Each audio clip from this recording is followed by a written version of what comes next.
বাংলাদেশের ক্রীড়া উপদেষ্টাকে মিথ্যাবাদী তকমা আইসিসির। ভারতের নিরাপত্তা নেই, আইসিসির থেকে নাকি সেটা জানিয়ে চিঠি দেওয়া হয়েছে বাংলাদেশের ক্রিকেট বোর্ডকে।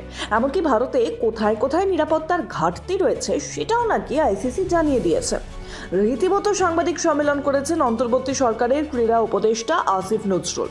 আর বাংলাদেশের এই আজব দাবির পাল্টা আইসিসির জবাব, সব মিথ্যে কথা। ভারতে আসতে রাজি নয় বাংলাদেশ। অন্তর্বর্তী সরকারের ক্রীড়া উপদেষ্টা আসিফ নজরুল জানিয়েছেন, আইসিসি থেকে নাকি বলা হয়েছে মুস্তাফিজকে দলে রাখলে তাদের নিরাপত্তায় সমস্যা বাড়বে।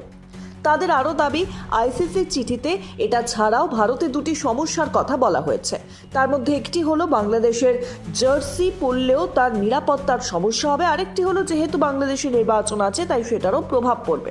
ঘটা করে আসিফ নজরুল আইসিসির মুখে এই কথাগুলি বসিয়ে দিয়েছেন।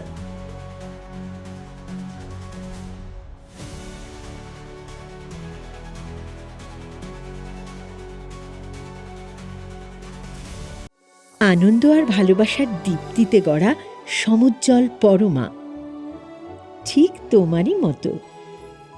শ্যাম সুন্দর কোম্পানি জুয়েলার্স, আগরতলা, উদয়পুর, ধর্মনগর, কলকাতা।